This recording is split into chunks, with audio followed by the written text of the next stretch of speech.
we call it hypermasculinity.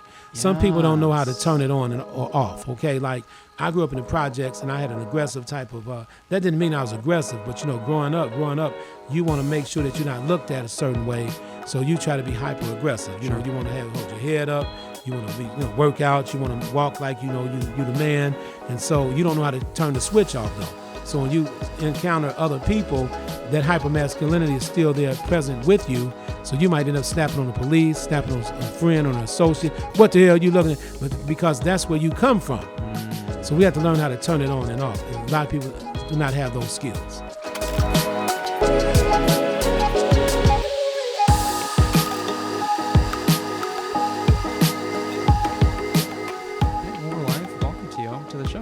It's an honor to be here. And I stumbled upon your name in an article in the paper when you guys, and this isn't your first time, but when you came back to the CTA Red Line, but you're all over the place, and your model for public health and violence interruption and prevention is utilized across the nation.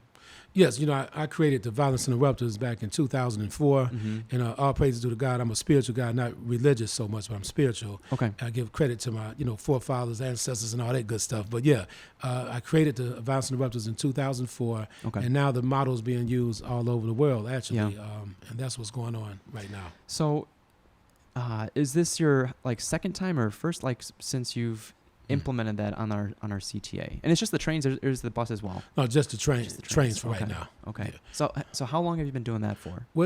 I've organized a group of volunteers to go out with me on the CTA trains to kind of just observe and try to detect any potential conflicts on the front end and de-escalate situations with young people on the trains. And maybe, we're not the police, so we can only go so far, but just our presence alone on the trains, it makes people feel kind of safe and comfortable while we're out there, because I take about 30 volunteers with me. Some of my volunteers are martial arts experts. Some of them are wrestling experts, judo kings and stuff like that, because we're not armed, of course, but we want to really, really make the women and young people feel okay on the trains out there, and some of the older people also, because it's totally unacceptable for the high levels of violence that takes place on the trains. You have like a 40% increase in attacks and assaults on CTA trains as we speak right now. Yeah. So that's why we decided to go out. We've gone out numerous times. Are there certain days of the week or times of the day that you guys are most active? Yes. Well, what happens is that on the red line in particular, any time is the best time to go out on the red line because of what's going on. It's a lot of attacks that have taken place on the red line. But however, we might go out sometimes at 8 p.m. and hang out to 12 midnight. There's a lot of people that I encountered on the trains that might seem like they have some mental health issues. Sure. Some people have poor impulse control. Then you have some predators that are on the trains. They're looking for an opportunity to rob or hurt somebody. I noticed when we were out there was a situation where two of my staff, we don't talk about it a lot because we're not out there to hurt anybody. I want to make that clear. Okay. But we talked two guys out of put it like this: we got their knives from them. Two guys had some knives, and I think someone was stabbed yesterday on the Blue Line. Yeah, I saw that. Yeah, I've heard the story. But we got two guys to give us their knives after talking to them. So that was pretty cool. They didn't have guns, but they did have a pretty long butcher knife, and we talked to young guys into giving us the knife. So that's important because that night alone, I believe we may have saved somebody from at least being robbed or harmed in some kind of capacity. And some of the young guys, when they see us on the trains, they would leave the train and go to another. They to get off the train or go. Not that we're. Do you follow or what do you? No, we don't follow. We're not in conflict with the young people. All we want to do is try to talk to them and see if we can get them some extra help they may need. But some young people, they're predators, and their mind is, a life of criminality, breaking the law, hurting somebody. It's hard to get through to those individuals sometimes. But put it like this: it's 50-50. 50% of the time we can make a breakthrough. 50% you may not be able to make the breakthrough. And some of the young guys out there high on a lot of pills and all kinds of crazy stuff. So, while you're patrolling, what are some hallmark signs that could put someone at risk? What are you keeping an eye out for? Well, what I'm looking for is I'm watching people's demeanor. I'm, very security conscious. I'm watching people, a person cannot look me eye to eye. They looking at me sideways. I know that might not be nothing. Some people are just shy. That happens sometimes. Sure. But, you can kind of tell in some kind of way in your gut and your spirit that this person might be a potential individual that might want to harm somebody.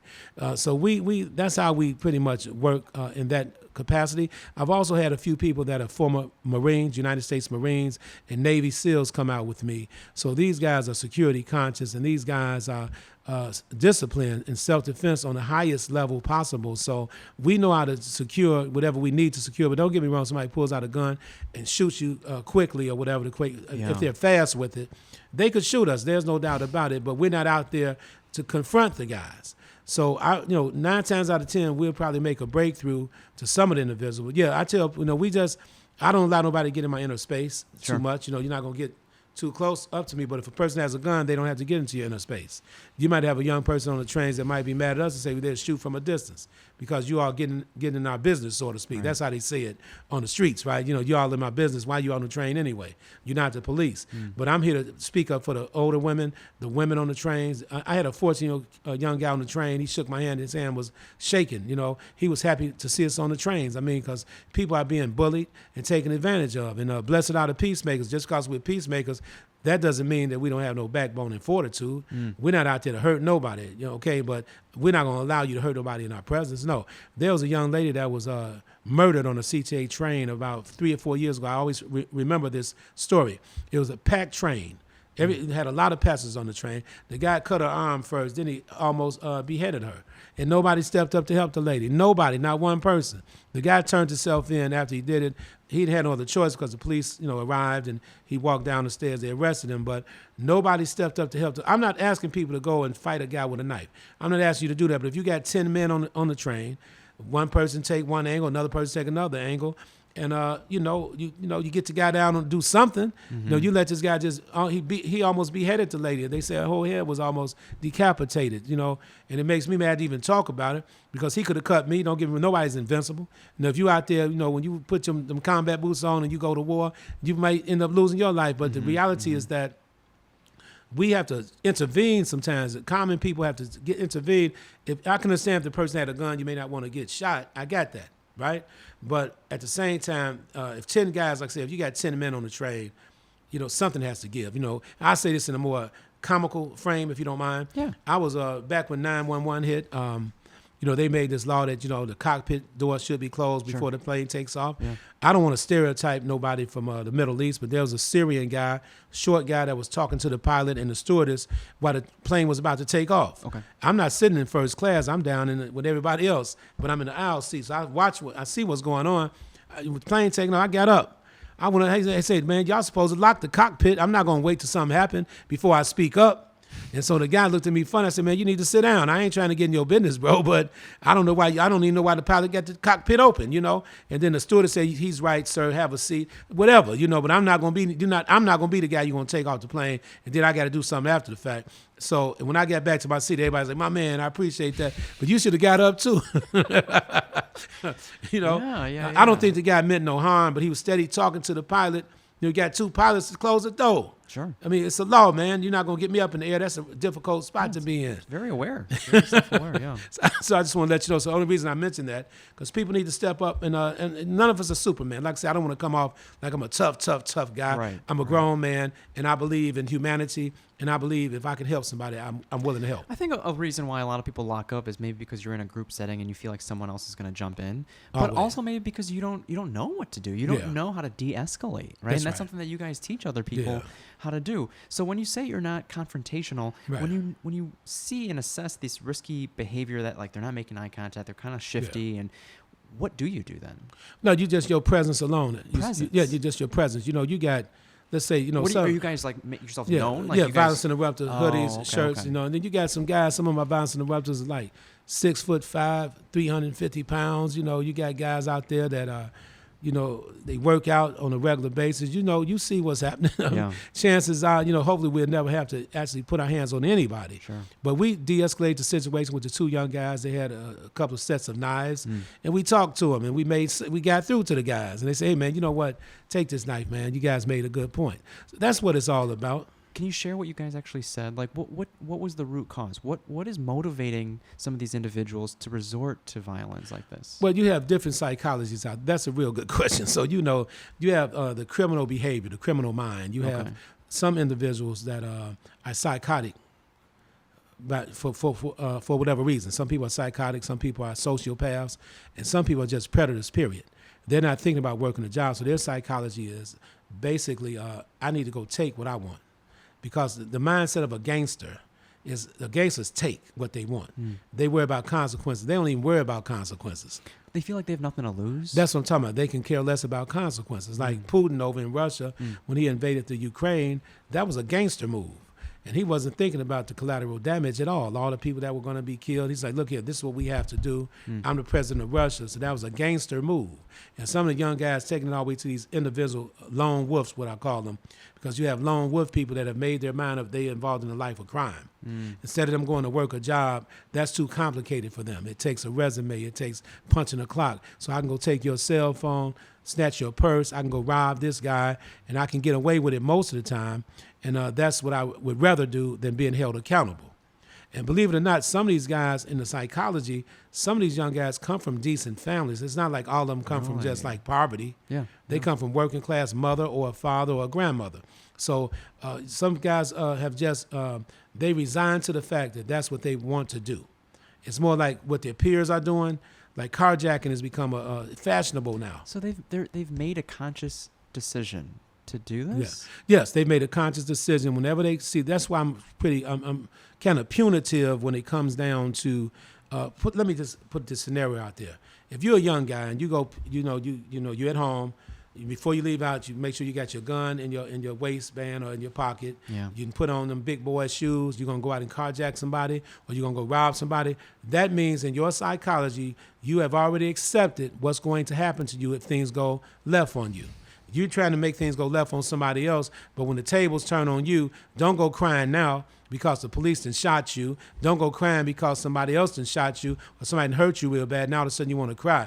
There's no time for that. I don't care if you're 12, 13, 14. I do feel for the younger adolescents because their minds have not matured as of yet, but they have peers that might be 16 or 17 that are pretty much putting pressure on some of the young, not really putting pressure on them, but just misleading young people to hang out with them. Then the young people's psychology is so brilliant. They already know if they get caught carjacking somebody, they're going to get a slap on the wrist. Because they're young. Because they're young. And so some of the older guys, they play on the minds of the younger guys. But what the younger guys do not understand, or some of the older guys, when you go carjack a regular, anybody, just a person, a human being, that person might, he might be working, him or her or whatever, a man or woman might be working a minimum wage job on their way to work. They might have to pay a car note payment, and they really don't even have no money. You might think they do because they got a car. Everybody that's driving a car, they might be poorer than you might be. They might be dealing with some form of, like being poor, put it like that. Just because you're driving a car doesn't mean you're wealthy, right? Right. So now you're taking something from another man who's barely making it, or another woman. That's the point I'm trying to make. Sure. So in reality, young people do not think like that. But they're brilliant enough to know who would get a slap on the wrist. And the guys out there that are 18 and older, 21 and older, they know if they get caught with a gun carjacking somebody, chances are they may not even go to jail unless they're convicted. They have to be convicted of it. And even if you're convicted, maybe the first time, I haven't looked at the laws when it comes down to the penalties, but they may say, okay, I can do it this time and get away with it, so I might just get probation. So therefore, there needs to be some type of mandatory minimum that kicks in so their psychology can kick in. Well, you know what?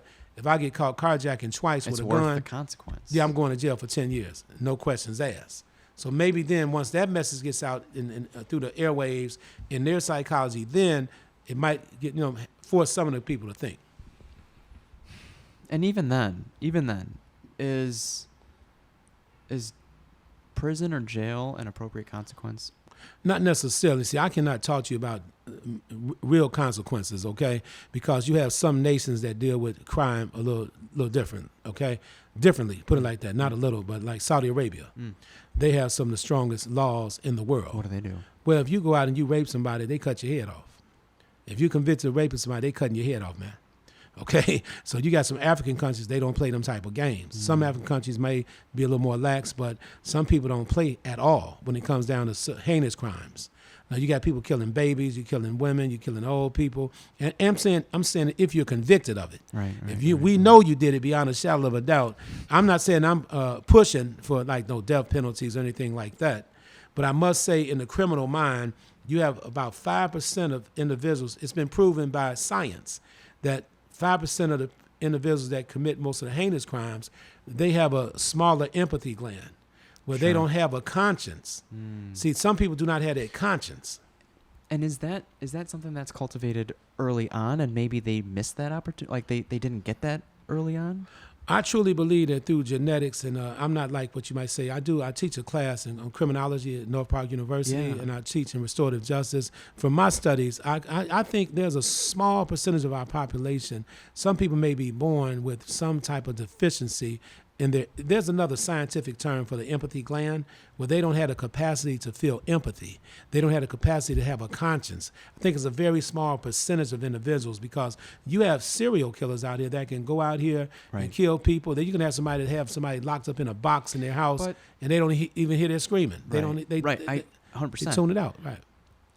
But I'm hopeful to believe that a lot of the violence that we're experiencing in Chicago, they're not serial killers. No, they're not. And so I want to believe that there is still an opportunity to cultivate that empathy gland for Yeah. them. Well, I think there's an opportunity for some of the killers in Chicago for sure. But I have to challenge you a little bit there, brother. Please. When you say there's no serial killers in Chicago, we've had about 77 women that have gone missing in Chicago and found turned killed, up in the lake. turned up in whatever. Yeah. Yeah. And then some of these guys are not being caught. The homicide clearance rate is only 14%. So you have people out here that continue to kill. Even though they kill them as far as shooting them, they might be a gang bang, they might be in the gang, but they probably had multiple killings under their belt. You have some individuals out there that probably killed 20 or 30 people, especially if they're not being caught for it.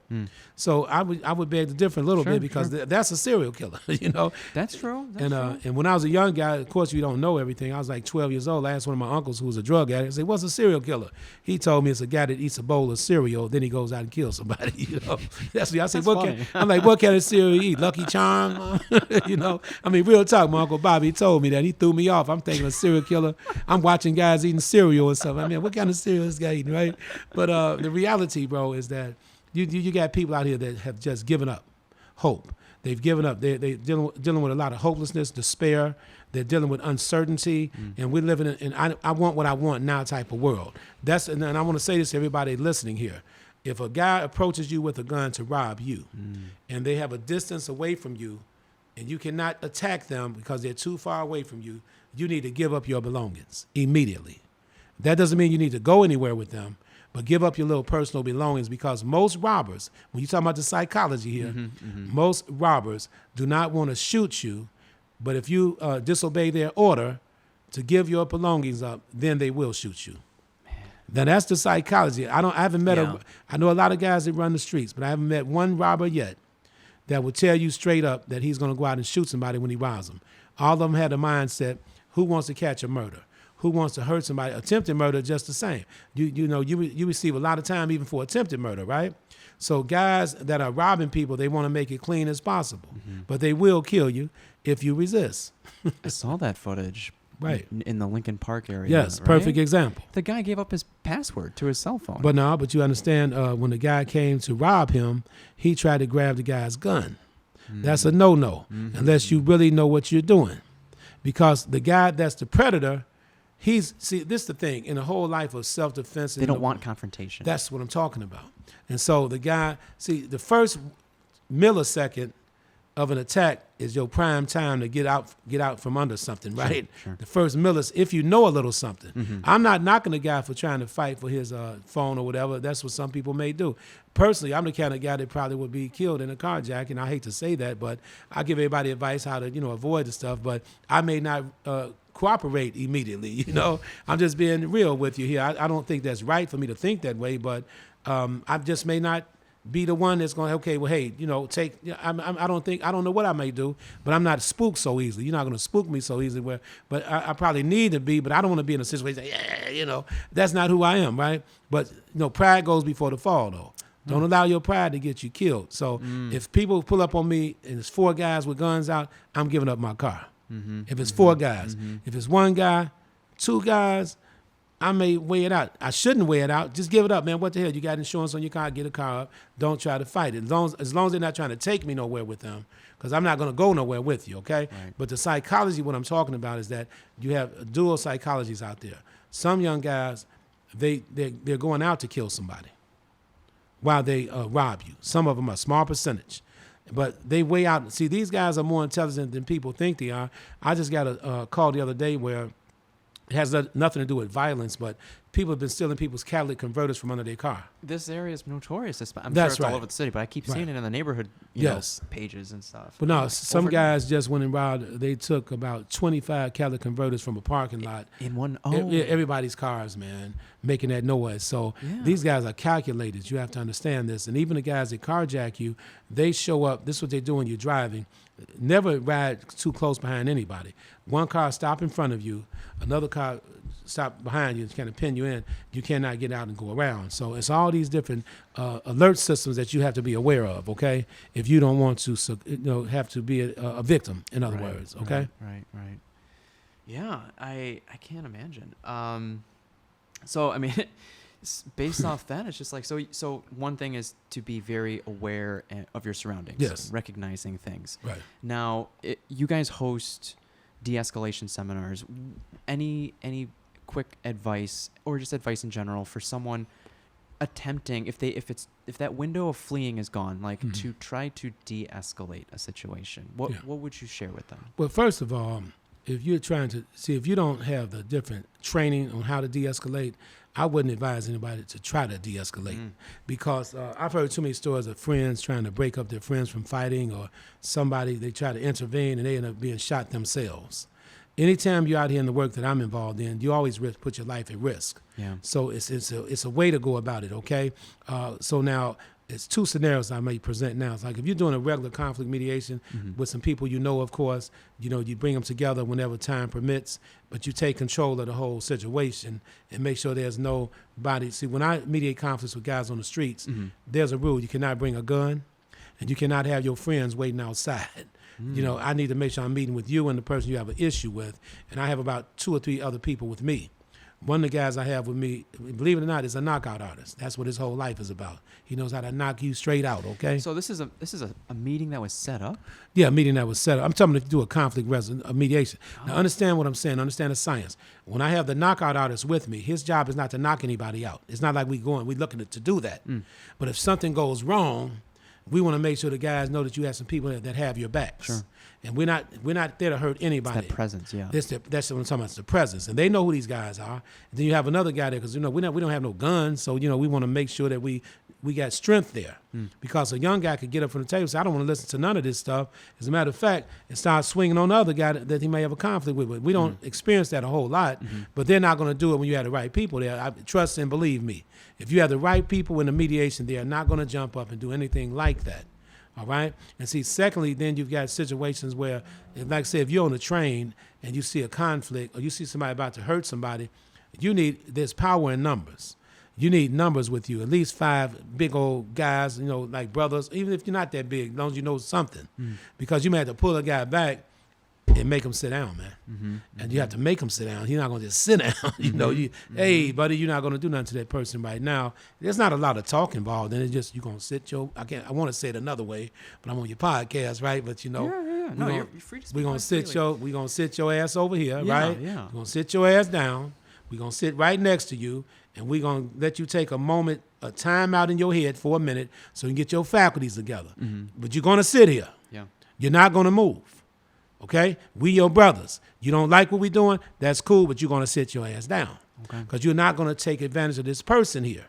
So it's ways you got to do what you have to do. Now, the scenario I just presented to you, it can be complicated because we're not supposed to actually touch anybody.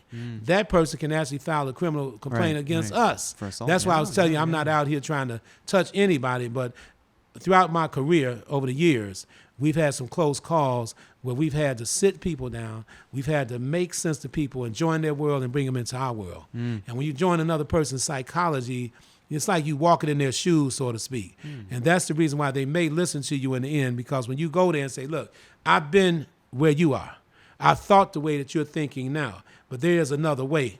And then they say, what's another way? No, I can't hear about another way. Man, you human. You're not that damn cold where you got to be 24 hours a day. You got to be a cold-minded individual, cold-hearted. Nobody's going to buy that shit, bro. We need to have a conversation, man. And I know, this sounds corny, a conversation, but the reality is this. You can kill that person, hurt that person, And if I know that you're here trying to do that, chances are you may end up getting caught any damn way. So let's say you're convicted of it. Now you serving life in the penitentiary. It's not really scared straight. Some people don't even care. But the reality is that you're going to care when you get your ass down there. I promise you that. You may not care while you're out on the streets, but when you get locked in that cell 23 hours a day, no TV, nothing. Even if you had a TV, the TV is about this small, right? Might have a little fan in there, and it gets hot as hell in the summertime, and you locked in that cell 23 hours a day, looking stupid as you could look, knowing you should not have taken advantage of that person. So you got to start really, hitting them with some jewels. Like, look, man, do you really want to end up in a situation where you're going to look at the wall in one direction 12 hours, in the other direction you're going to look at the wall another direction 12 hours? Because that's all you got.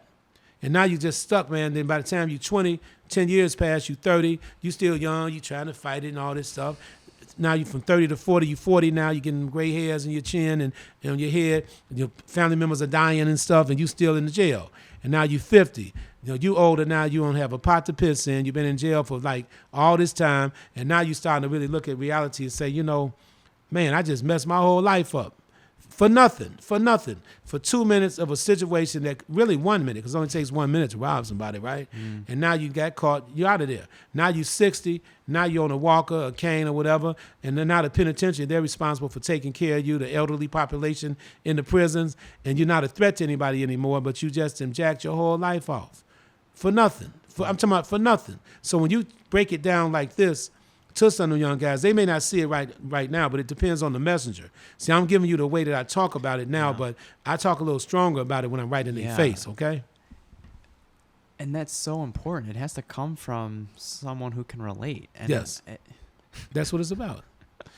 People can reach people like, in the world, and I'm not saying I'm the toughest guy in the world. I'm not. I have to make that clear. I've been through some close calls in my life, won a fight, lost a fight. That's life, but as long as you fight back, right? That's the key. Yeah. But the moral of the story is this here. Just try to help people. My thing is people can see you sincere as well. They know this. And I don't want to never compare people to animals. I'll never do that. But I used to work with pit bull dogs, right? Yeah. And some of the pit bull dogs know they could kill you. They know this. I can see it in their eyes. I've seen some pit bulls one pit bull almost took my thumb off before. A dog named Buck, right? Sure. But he wasn't bucking that day, right? He was something was going on with him. But the point I'm making, some of them pit bulls know they can kill you. That's like having a pet Black Panther or a pet leopard. They know they can kill you, but they know you care about them also. And they know that you're going to take care of them, so they may accept some things from you that they would not normally accept. Because in that animal nature, they know, because they can feel things. They may not be able to talk, but they can feel things. So when you out here working with some of these brothers, a guy like me can talk to them a certain way because they know that I'm sincere. I'm a big brother. I really care about you, but it's more like tough love. Yeah. It's not so much why I'm just so emotional about anything. It's just I know as a man, we have to learn how to get along with one another. We got to learn and understand that nobody's going to give you anything. We got to get out here and go to work like anybody else. And then I'll just say this, and I'll take a few more questions. I'm well learned. See, what I do is I break down a lot of different societies, like over in India, China. I break down societies in Africa, Russia, communism, socialism, democracy, being liberal, whatever you may be. So I begin to break down things. And once I get them to a frame of mind where they can start thinking, and they say, man, I didn't realize that we got it good over here compared to other places out there where people living in extreme poverty. Right. Over here you live in poverty, but it's not as extreme as over in some of the slums of South Africa. Johannesburg, people living in little huts and stuff, all right? People living in real bad conditions in some places here in the world, so it's not as bad as you think it is. Some of those people that you come across on the CTA or we're on the streets, do you have a feeling that they haven't had that tough conversation with them prior, ever? I truly believe that some of the people I see on the CTA and some of these young guys running the streets out here, I believe some parents or family members had the conversation with them, but they're just not listening. We have a generation of young people now. Some of them they're not listening. Peer pressure is pretty tough, and some of them made their mind up. This is what they want to do, and that's just. And then once a person's mind gets fixated, the only thing that can really stop them is like you got to stop them and right in motion, and they have to have a rude awakening. If they end up being shot and killed themselves, that's a rude awakening, but it's too late. Yeah. It's too late once you're shot and killed. Yeah. I know a guy that was real tough, and he was shot and killed. He died laying on his back and his eyes was wide open, man. It's like he saw a ghost or something. They couldn't even get his eyes closed. I mean, this guy was tough, though. He was killing people, shooting people, and somebody got caught up with him.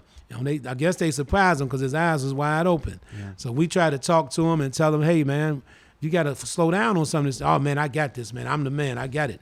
Yeah, he got it, what he had coming, I must admit. And he just looked like he saw some type of the Grim Reaper or somebody. So you guys, you don't carry guns. Right. Some might advocate that the presence of a gun is a deterrent. Well, in certain situations, that might even escalate a situation, right? Yeah. The psychology of people that have guns, whether they're legal or illegal, gun carriers versus a criminal that wants to have a gun. Gun players like this. It's the person that shoots the fastest. Mm. You can have a gun. If your gun is not ready, you still might get taken advantage of. Sure. Because it's the quickest draw of the West. So, yeah, a gun can be a deterrent without a doubt.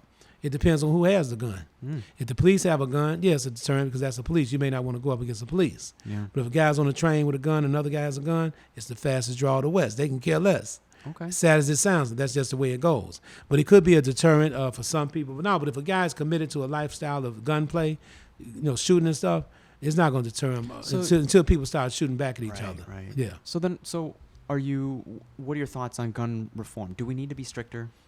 Or is it, the criminals will find a way no matter what? Well, my thoughts about gun control and being stricter, Illinois has some of the strictest gun laws already in place. The reality is that it's the way people think. Sure. See, I wish we could do away with guns, yes. But, the forefathers of this country, when you talk about the Second Amendment, I believe it is, the right to bear arms, I think they were ahead of their time because when you have a home and someone's trying to break into your home and you don't have a gun to protect yourself, and some people don't have the courage to shoot the gun. They still might be spooked. But if you have the courage to protect your family, somebody come to your door, I think people should be able to arm themselves at home, yes. And I think then if a militia had to take, let's say there was a war that jumped off and you don't have no guns, I'm weighing out both sides of the coin here. Yeah. That's why they formed the militia back, during the formative years of our country. Yeah. I mean, back, through the Civil War, through everything we were going through.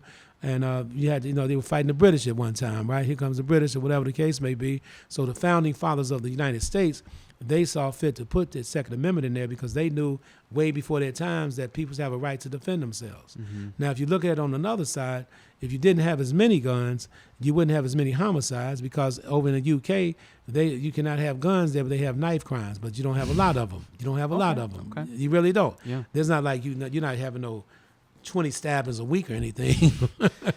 Okay, yeah. So guns have become the great neutralizer, the weapon of convenience, because anybody can shoot from a car. They can shoot you, and you don't have a gun. What you gonna do? Okay, if you don't have a gun, your life is at stake right there. So gun control is cool, but I don't think it's going to work. And they would have to actually get rid of guns. You'd have to get altogether. You're not going to get rid of them, right? You'd have to get rid of guns altogether because people are going to find a way to make sure they get a gun. What's the group's relationship with CPD, and is there a way CPD can improve the public's perspective on them? It's hard being a cop these days. Yeah. Right? They're hurting and they're short and they're mandatory overtime and suicide rates of cops are going up. Yes. So any advice to be a cop or maybe to shift the public's perception of CPD? Any thoughts on that? Well, what happened, I was one of the guys that stood up and spoke out against excessive force and police brutality on a regular basis, but I began to look at both sides of the coin as well. I think a lot of police, they get a bad rap because of the actions of others. Sure. But what police leadership, this is where police leadership has failed. They allowed certain officers to continue to break the law and do certain, hurt people. A lot of complaints are filed against some police, and some of them get promotions, okay? And it makes no sense. So the police leadership, they have to take the responsibility for some of the negative criticism that the police receive on a daily basis. But when you pull the curtain up and look at the real numbers, you will see that the police are not necessarily shooting as many people as people think they are. Especially in Chicago, you might have had 5 or 6 people killed last year, but the shootings were African American people shooting one another. We had almost over 800 homicides last year, And that was 2021 here in Chicago. Yeah. And some people say they even get mad at me when I say that. They say, well, why are you talking about black on black crime? But 9 times out of 10, it's a black man that kills another black man. 9 times out of 10, it's a Hispanic man that kills another Hispanic. And 9 times out of 10, and maybe 10 out of 10 most of the time, there's a white person that kills another white person. Sure. Or Asian kills another Asian. But the reality is that it's all, just crime in itself. People are shooting whoever's in their close proximity. I know for a fact, psychologically speaking, if people did not have a gun, they may rethink trying to kill that person. Because a lot of people don't have the heart to come up and stab you several times and hit you in the head with a baseball bat. And there was a study done also, and like I said, I don't want to compare people to animals, but most people are scared of rats. Like if you got a rat in your house or a mice, they're scared. You know why they're scared of? Because they know they're going to have to kill it. They know they got to kill the mice. Some people, I don't even want to kill nothing. You know what I mean? So they don't want to kill, especially a rat. Now, mice, you might, hey, come on, little baby, But a rat has a bad connotation in people. This is a filthy, slimy rat, right? And he said, you got to kill him. Some people will move out of their house because they're scared of rats. They're not going to kill it. So the reality is that it just depends. So we're getting back to gun control now. You would have to get rid of guns altogether because the underground market is just too strong right now. And people, they're purchasing guns with silencers on them, laser beams on them. And guns are fashionable for some people. They call them switchers, where they can fire 30 or 50 shots with this automatic switcher they put on a gun. You mean making it into an automatic? Yeah, making it into an automatic, right. Goodness. So you have all those types of things. And you have a revolver, you're gonna be, you outgunned, outmanned and outgunned.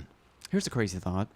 In high school, I took classes, electives, like I know electronics, right. auto shop, woodworking, right. home ec. What if there was an elective on firearms?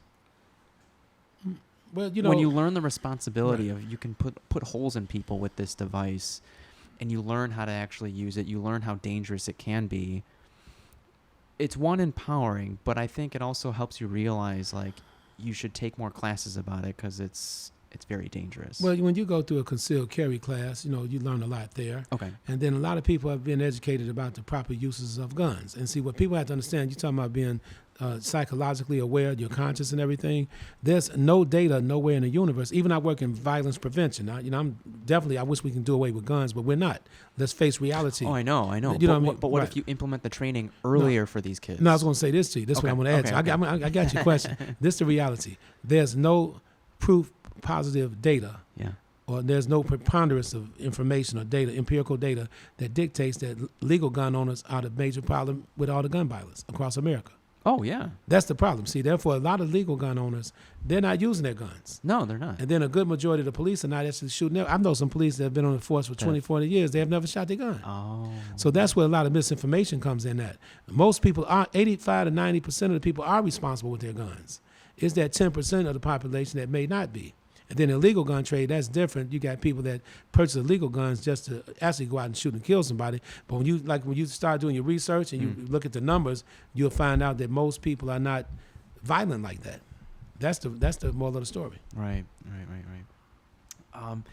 Going back to the mass shooting at Chicago and State, I had a friend that worked in the ER at Northwestern, and the majority of those patients went to Northwestern. So it was very overwhelming when they inundated that emergency department. Yeah. But what caused, and this isn't the first time, I mean, last year, what about all the looting? Like, what causes these people to just invade an area like that and just start breaking businesses? And it's too easy to say insurance will cover it. Right. Insurance doesn't want to pay that out, right? So what causes someone to just spread chaos down there? Well, what it comes back down to is all about I want what I want now. It's the pack mentality. Nobody cares anyway. F society type of mindset. We can care less about society. Who cares about the people losing their jobs because you broke in the store, now they cannot go to work? The people, the businesses, they have big money anyway. Who really cares? So you have a group of people that have the mindset, the hell with everybody. So we're going to take what we want as well. We're going to wreak havoc in the community, cause chaos, anarchy, or whatever the case may be. They may not even be looking at it in those types of terms, but the psychology is, I'm going to take what I want now because the society has been pretty bad for me. I don't have what I need, so I'm going to come take what you got. That's what, you got, let's make no mistakes. You have a bunch of cowards out here shooting unarmed people. You have cowards out here breaking in these stores, and I've heard the pros and cons on both sides. Well, the white community, they making all the money, man. We deserve this. It's our time to take some stuff. But it's not, you have a lot of good white working class people. Everybody white is not wealthy. Okay, everybody's not wealthy. I understand it's a white man-dominated society, but every white man did not do us any harm. When you go all the way back to the slave plantation, the psychology there, a lot of young people, they don't care nothing about that either. They don't care nothing about the fact that our forefathers and ancestors were, chained up and were enslaved, for many, few hundred years, whatever, 260 some plus years. People don't care. It might have been longer than that, right? But the reality of it, people just don't care. Yeah. You talk to some young people now, they're not connected to Dr. King, Malcolm X. They're not connected to the Black Power movement. The looters, even though a lot of people protest against police shootings and killings, but the looters, they don't care nothing about the police shooting and killings. All they care about is getting them some merchandise. Right. So it's different right now, because if we had see, this is the reality. If we had a real crisis, emergency crisis right now, man, people would actually go crazy, because they're already halfway crazy. You have a lot of people in society in some of the inner city areas, Chicago, West, South Side, all over Chicago now. Some people are already on 10. If you have an anger scale from 1 to 10, they're on 10 already. So they don't need a reason to do something to you. Psychologically speaking, they already hyped up, amped up. You look at me the wrong way, you bump my car, I'm killing you. I'm killing you, man, because I'm not going to be a statistic. I don't want to be a statistic myself. That's the mindset. Yeah, I mean, during that time, it was like defund the police. It was Black Lives Matter, and the concept, how everyone in the city came together for BLM was great. But then you have people on the other side that are saying, like, black lives are being killed every day. Right. It's just like, where's BLM then? Well, this would happen with Black Lives Matter. I'll be straight up with you, because I've tried to be a little more open-minded about Black Lives Matter. They came up with a little slogan that made sense. It's been proven lately that the founders of Black Lives Matter, they actually spent a lot of money on personal belongings, mansions, and throwing big parties, spending millions of dollars on big parties. So they actually exploited the movement. A lot of the people that were killed by the hands of police in a wrongful manner or excessive force, deadly force. No, they didn't get none of the benefits. Just Black Lives Matter. They were wrong for that. So they have been exposed now. So it's just a fad. So I don't think that fad is going to last much longer based on the fact. It's a big time shame, because I do give credit to Mike Brown's father. Actually, the Black Lives Matter movement started after the Ferguson, Missouri situation with Mike Brown, and he went to them and confronted them and said, "Look, you got to give me $20 million." I don't know if they gave it to him or not, but he's been quiet lately. Usually, when people get money, they become very quiet. Right, they move on. Right, but the people that run Black Lives Matter has been proven that they squandered, or they kind of took advantage of the people, exploited the people. What else? Like, ideally, what would you like BLM to do? Well, since they raised almost 60, I don't know the exact figure. They raised some millions. I'm talking about millions. I'm not talking about $1 or $2 million. I would like for them to help address some of the black killings as well, because it's safe. So you got to understand, it's safer to protest police shootings and killings. That's part of your First Amendment, okay? The right, the right to speak up and all that stuff, and to assemble peacefully and all that. Right. But when you address black on black killings, that means now you got to address some of the killers in your own community, and they might shoot your ass. I'm being honest with you. Right. So the police, they can now the police under a microscope, and it's easier to protest against the police. That's just the way it goes. The police, they're wrong in some cases or another. And what happened to the police across America, they overlooked the actions of a few police, which turned deadly, because now it's having an impact on the way people view the police. But if you interview 90% of the black community, they don't have a problem with the police. So we're talking about a psychological discussion right now, perceptions, misperceptions, and connotations, pros and cons. 90% of black people have no problem with the police, including me. I have no problem with police. I've never been against the police. I was against excessive force and police brutality. And the thing about it, Cook County, for example, is the #1 county for wrongful convictions. So, there's been some problems. It's not just about the police shooting people. We've had people wrongfully convicted. And and I know when you talk about the drug world, right, when all those drugs were pumped or poured into the black community, you had a lot of corrupt police involved in that, the guys on the streets. You had some politicians that overlooked some things. So it's a ball of confusion. So when you think about it, when you want to be curious and conscious, what I'm doing now is educating some of your listeners to let them know you have to do your research and your homework, because it's not just like a cookie cutter type of situation. There's a lot of variables that goes into the psychology of people that go out here and hurt other people and just kill people without even thinking about it. I know some guys will go kill you and go eat a steak sandwich, 30 minutes later. So if we were to identify some of the root causes of what causes someone to be on a 10 for angry, or like that drives them to the, the level of like, I'm going to carjack someone or mug someone, the root cause, is it a lack of education or a lack of job opportunity? Is it? No, this is what is happening. So that's another good question. A lot of people talk about jobs all the time. Some young people do not want to work the jobs. Yes, you need jobs, no doubt about it. But the industrial era is over now. A lot, when I was growing up, my grandparents raised me and my mother. Go to work. I got the message. I got the kite, right? The generation after me, they may have got the kite as well. And when I mean they got the kite, they got the message to go to work, right? On the streets, they say when you get a kite, that's delivering a message, right? So the reality is this. Now, the generations, let's say a guy that's, 30 years old. No, I go from 15 to 30 now. They may not even be interested in, some of them do work jobs, but some of them may not be interested in working jobs because they were more like spoiled.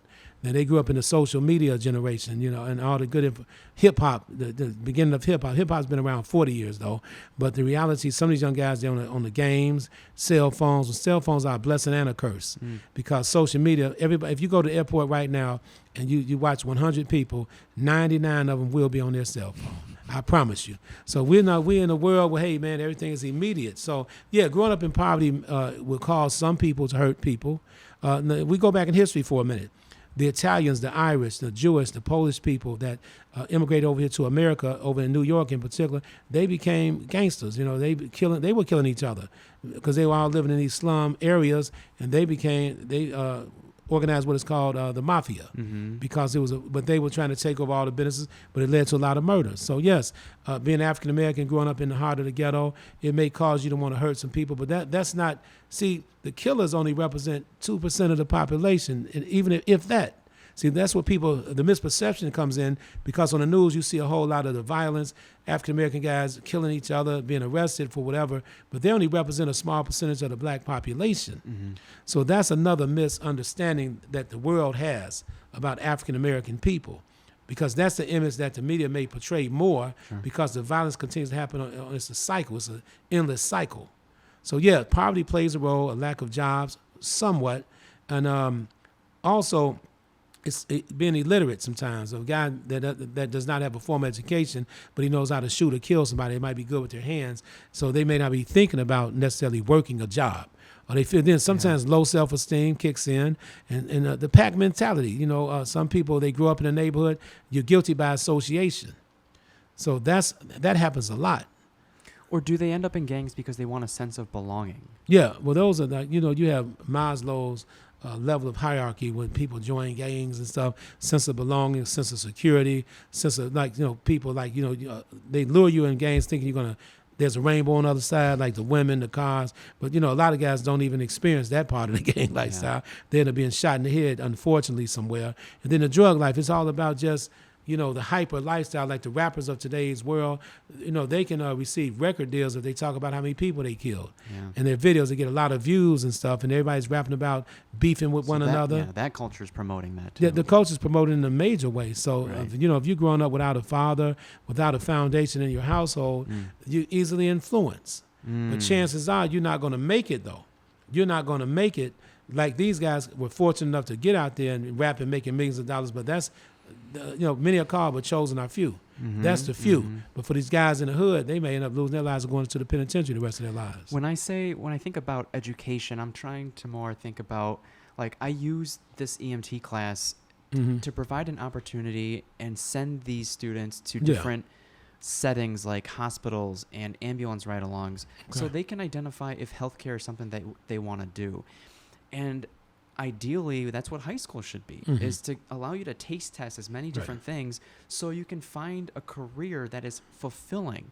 I don't want anyone to just fall into a career because a job can suck. But if you do something you kind of enjoy on a day-to-day basis, then you'll be fulfilled on the inside, and you won't have to resort to anything else. Well, if some of these young people actually begin the process of becoming a productive member of society, and they end up, securing an apartment, they have a car note, then they might be a little bit more responsible, because then they understand the value of working for a living. Right. Opposed, I want what I want right now. But when you're a young guy, 15, 16, you're looking at videos, guys got stacks of money, guns, women, and cars. Some young guys will be easily misled. That's really unfortunate, because now chances, just like if you want to become an NBA player, it's only so many players that's going to make it to the NBA. So now you're just on the sideline watching everybody else making the big dollars, and you want a part of that. So if you don't make it to the NBA, your NBA becomes the street life. You become a street legend, or a street type of, like people, like you got guys in the hood that got names like Psycho or whatever, but he's cool. Even though he's killing people, he's cool with the brothers in that subculture, because Psycho is the man. It's a notoriety. It's a notoriety type of thing. You got guys with different names. I'm just using that that as a term, because the more vicious you might be, the more respect you get on the streets. They're looking for respect. Yeah, looking for respect. People, no nonsense. We call it hypermasculinity. Some people don't know how to turn it on or off. Okay, like I grew up in the projects, and I had an aggressive type of.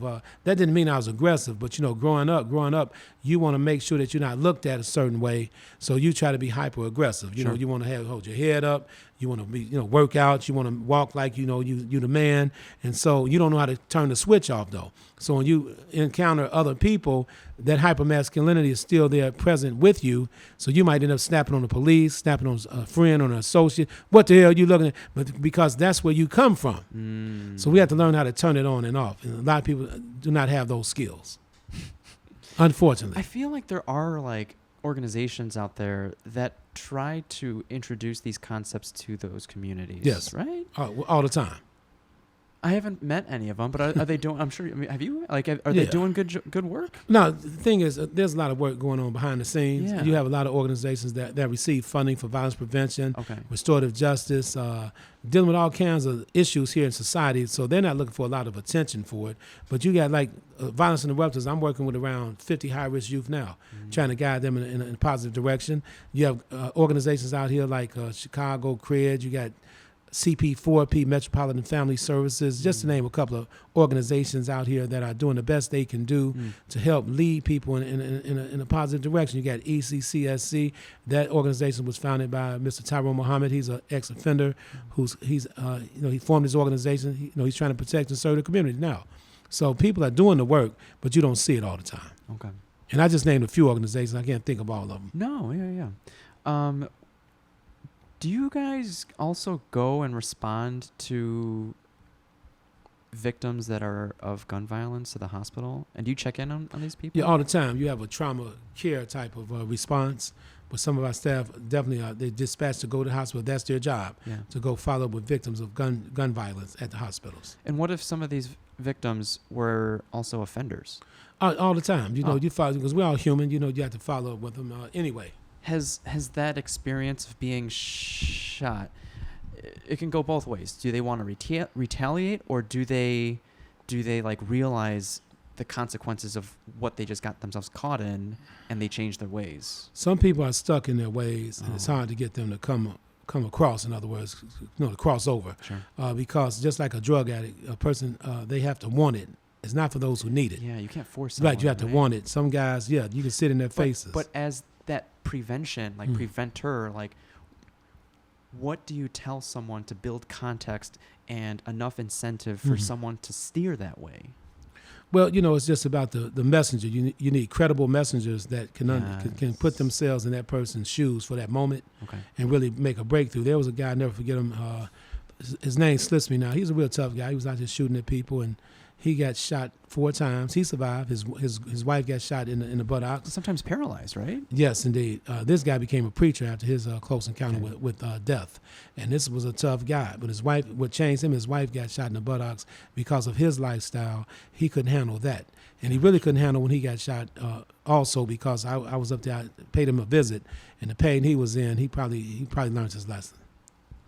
Yeah, that's wild. But most people may retaliate. Some people, they may not retaliate. It's just, you have to weigh it all out. That's what we call it, the golden hour. When a person is shot and they're being transported to the hospital, a lot of their family members are so enraged and so angry. Yes. You have to know how to really talk to the people out there. So we do have hospital responders. I remember, like, it's just, out of...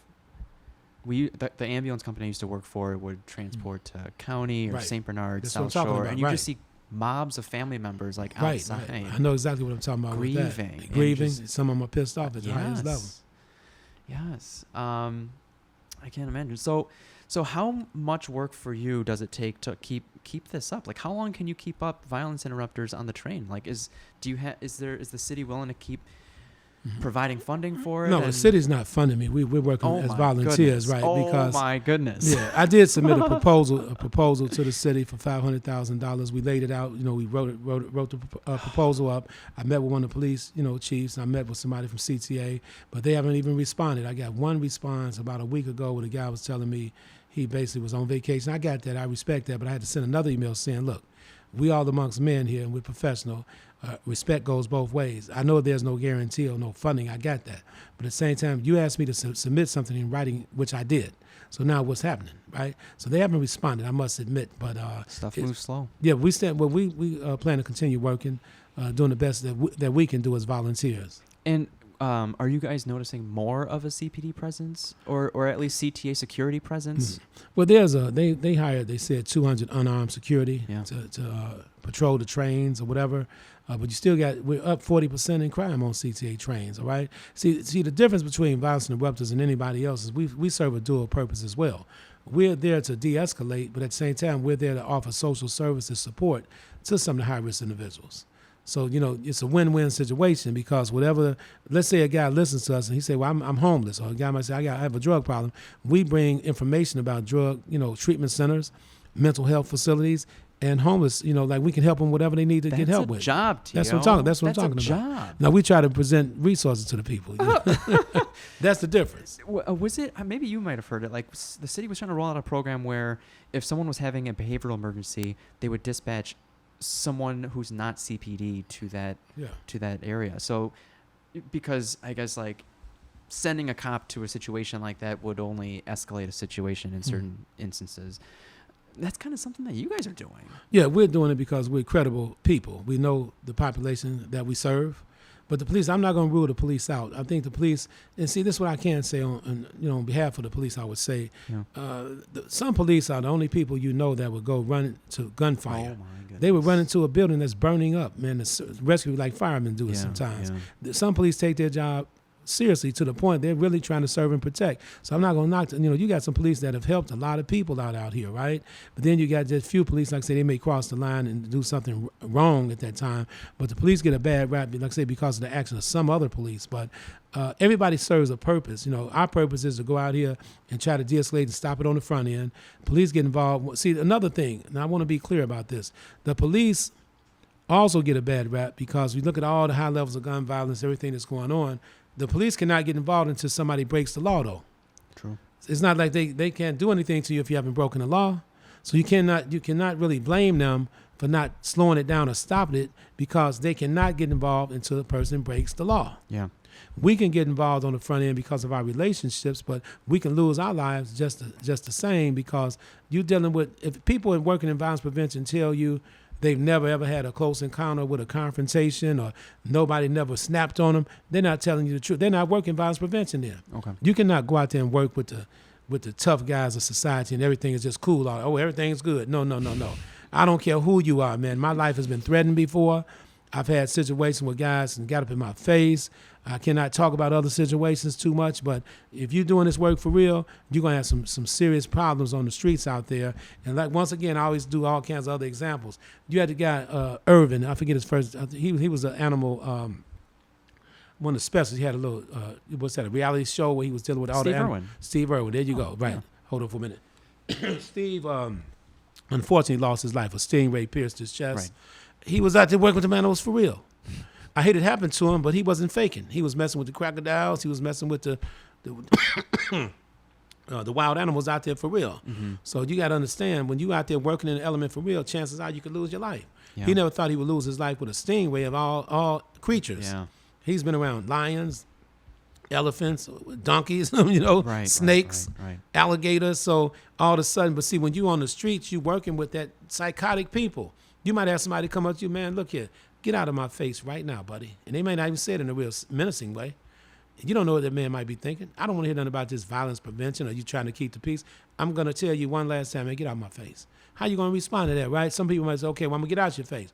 But a guy that has an ego might say, well, F you, man. I'm here to talk to you anyway. Then you might end up losing your life. You got to give a person, you know, even, you know, like, you know, you got to give a person some space. You're not going to win every time. Yeah. But 7 or 8 times out of 10, you might make some progress with some individuals. Okay. So you mentioned ego just now. Yeah. How can someone, you know, how can a teenager, what situations or what conversations can we have with a teenager that can help dissolve their ego? And not that the ego completely disappears, but to let them know that they don't have to have this hypermasculinity everywhere they go. Like, what conversations or situations can we kind of bring about for them? Well, the best way to help people try to improve in their socialization skills, because intellectually thinking here, it's all about being exposed to other outlets that can help you think on a higher level. Yeah. Because pride goes before the fall, and the ego is just at a point where edging God out. That's what they say. Ego stands for edging God out. Oh. That's what a lot of people tell me. I've never right? heard that before. It was new to me, right? Edging God out, because now you think you have all the answers. It's all about what you see from your perspective. And then you feel you're dominant in a situation, so now your ego kicks in. I'm the man. I'm the alpha dog. But sometimes trial and error has to kick in for you to really get the message. Okay. And some people never get the message, even though after they come from out of trial and error. It's like falling in quicksand, and you slipping, and you're getting up at the same time, but you're not going to never get out of the quicksand unless somebody helps you out. So what happens? That person arrives to help you out of the quicksand, and you tell that person, "Man, you ain't helped me do nothing." Then you end up right back in quicksand again. What? And this time, I mean, that's what some people do though, because of ego. Oh. Ego, they're thinking like they got out of the quicksand themselves.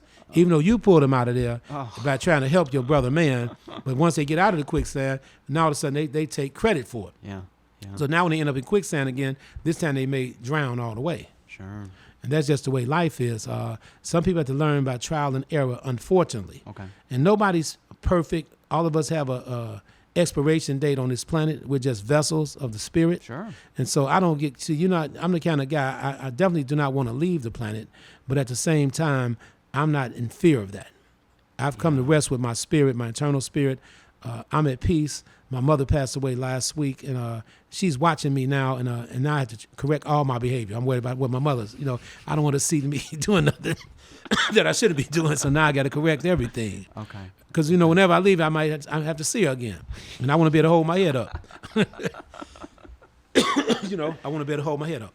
I understand. Yeah. I understand. That's okay.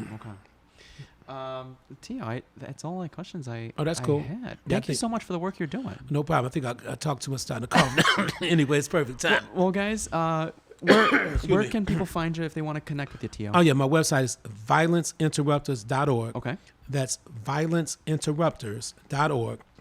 I'm on all the social media outlets, Twitter, Facebook, Instagram, and LinkedIn. Okay. You can find me there. And just reach out to me. All my information is on my website. It was so easy to connect with you. You just, Yeah. I emailed you. You called me back. Right, I'm like, right. Well, that was easy. And I'm one of the good brothers, man. I'm one of the good guys. Okay. Thanks, Tio. Thank you for everything. Appreciate you. Be safe out there. And guys, thanks for tuning in. And we'll catch you in the next one. Cool. Thanks a lot.